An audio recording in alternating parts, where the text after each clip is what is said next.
What's up? I'm Brian Tong, and welcome to the Apple Bite for all the good and bad inside the world of Apple. September is just about here, and we've received our invite to Apple's special media event on September the 1st. Now, it's a safe bet that we'll see new iPods across the board, including iPod Touches with a Retina display and FaceTime, and possibly even a Nano without a click wheel. Now, the rumors have been swirling around Apple's iTV product, but people are really missing the biggest clue yet, and it's on the invitation. Hello, the iGuitar, it's right there. So let's recap some of the chatter about the next Apple TV if we see it. It's rumored to be using an A4 processor chip. There's still no word about a subscription model, but it looks like there will be 99-cent TV show rentals, and there will be access to the App Store with the potential for the iPad or iPhone to be used as a remote. Now, according to Bloomberg, even Steve Jobs doesn't think this will revolutionize TV because most people aren't ready to cut off their cable and stream content yet. Now, if you guys want this to really be a game changer, you got to integrate the iTV, the iOS, and Apple's ecosystem into its own TV. I can only imagine what the iTV could be like for me. Hey, come here, check this out, check this out. What you got here? It's 24, baby. Change it, man. You want me to change it, Change it. Whoa, how'd you do that? It's called Bright TV. Cool, man. Wait. Yeah, Over here. I got you.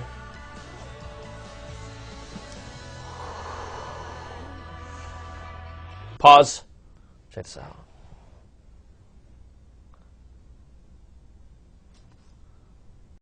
Bright TV's the best. Yeah, it is. You know, I still can't believe that girl hasn't taken home an Oscar. It's a travesty. Now let's talk about a product we won't see at the keynote, but we'll see in the future. Can you guys say iMac Touch? Patently, Apple revealed a patent application that shows how Apple would transition the Mac computer from a mouse and keyboard input into a touch-based input for iOS. An accelerometer in the display or a sensor in the hinge would transition the software over, and this also applies to Apple laptops. Make this the second time I've wet myself on the Apple Bite this year. And in Apple patents you might not like, the Big A applied for a patent that could potentially identify suspicious behavior on an iPhone and either use voice, facial, or heartbeat recognition to identify and then potentially shut down the device. And there's a clue. The next-gen iPhone will have a heartbeat sensor. Apple mentions jailbreaking and unlocking the phone as an authorized use, and I don't know anyone around here that has done that before. Now, this isn't happening yet, but it is a little freaky to see what Apple is thinking about in the future. All right, if you might be wondering where all your voicemails are going, I've got a tip for you.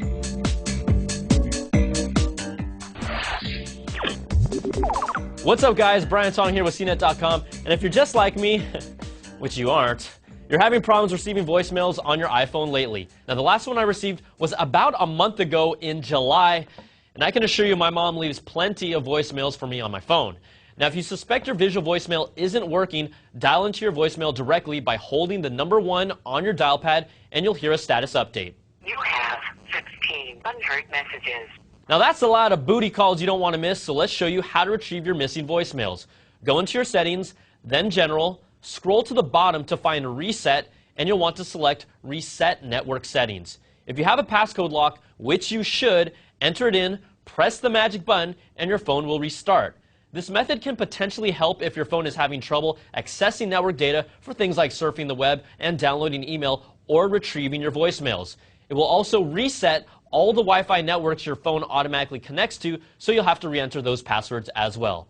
If this doesn't work, select the Reset All Settings, which has also worked for me, but you'll have to re-enter things like your iTunes password, but it will not erase any content on your phone.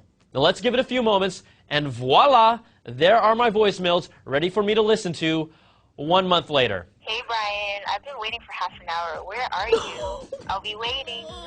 I'm Brian Tong with your how-to for retrieving your missing iPhone voicemails. Use it wisely. That guy needs some help, like some serious professional help. He's gonna need a lot more help than that. I will tell him that. Thank you. Now, we like bold statements, but LG's VP of Marketing is doing his job when he recently said, "Our tablet will be better than the iPad. It's going to be surprisingly productive." LG's Android-based tablet is expected by the end of the year, and competition is always a good thing. But a recent iSupply report estimates that Apple will dominate the tablet market this year with over 74% of tablet shipments, and it will still hold over 60% of shipments by 2012. You better jump on that, LG. All right, let's check out the app of the week. You've been asking about it, and here it is, the Netflix app for iPhone and iPod Touch that allows you to watch movies and TV shows from your Netflix queue over Wi-Fi and 3G. Now, it has a clean interface, video quality is acceptable over Wi-Fi, but 3G is really going to depend on your connection, and you can add content to your instant queue directly from the app. It's a free app, but you'll need the Netflix $8.99 plan to access streaming content, but I'm excited this thing is finally here. All right, on to the quick bites. Netbook manufacturers are probably crying after seeing this. It's the Keycase iPad Folio with an integrated Bluetooth keyboard that has a thin leather profile. The keyboard can be charged separately. It lasts 45 hours with a full charge, and it's about $90 US. I want to play with one of these ASAP. And finally, the Japanese Sumo Association is planning to hand out iPads to 51 stables or clubs that the sumo wrestlers belong to. They struggle using cell phones for communication because of the size of their large hands. And I can kind of relate because I was always called sausage fingers back in elementary school.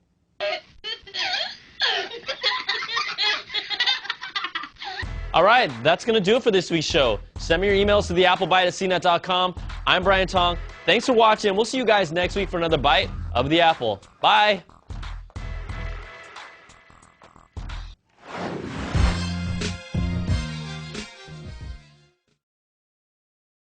Bright TV's the best. Yeah, it is.